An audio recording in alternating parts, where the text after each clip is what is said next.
Hi, I'm Madame Pamita, and I love teaching about magic. If you have a question about spells, the law of attraction, spirituality, witchcraft, Slavic folk magic, spirits, divination, you can join me on Sundays at the Live Magic Q&A where we record an episode of my podcast, Magic and the Law of Attraction, and then I answer your questions on anything mystical or magical live over Zoom.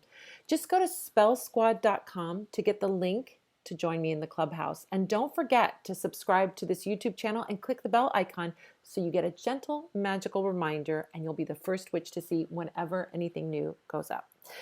Here's a great tidbit from one of our past Q&As answering a really important spiritual question.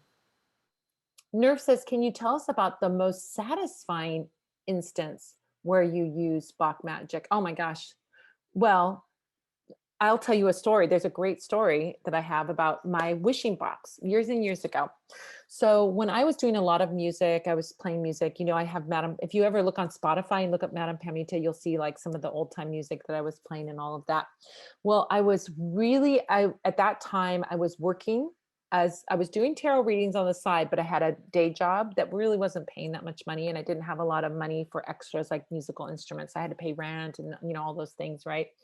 So I had these old musical instruments that I was discovering, like I'd read about them or I'd, go and research and I'd find out about these weird instruments, right? And I would be like, oh my gosh, I want one of those. So what I did was I had a little magic box that I had painted. It's actually a box that I had painted on, and it was my wishing box.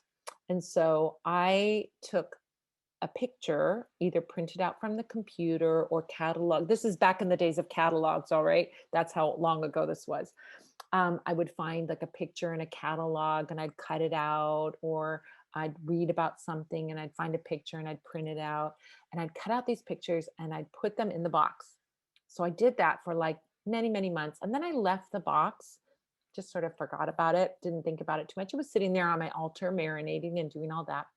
And as I was, starting to do more music, I was starting to find these instruments, buy used instruments, find them in interesting places and find these instruments that I want and get really good prices for them and, not have to spend a ton of money and get these gorgeous musical instruments, right? So then I went back to that box on New Year's Day. It was the New Year's Day of the following New Year's, right? So it had been a year, maybe a little over a year could have been. And I went back and I said, "Oh, let me look at what I put in my box. I can't remember all of the things I put in there." And it was phenomenal. I sat there with that box and these little slips of paper with pictures of instruments. And I'm like, got that one, got that one. Don't have that one yet, but I will get that one. Got that one, got that one, got that one. Oh, I'll get this one soon.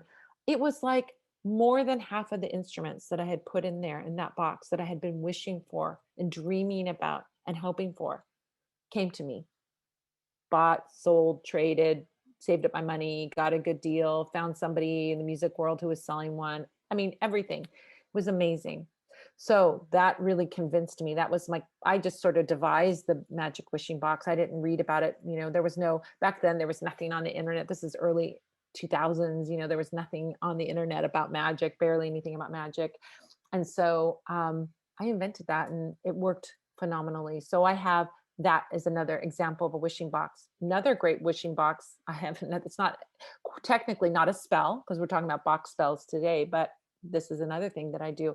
I have a little box that's shaped like a mailbox with a little flag next to it, like an old time mailbox. I got it at Target in the dollar section of Target for Valentine's Day, like 10 years ago or something.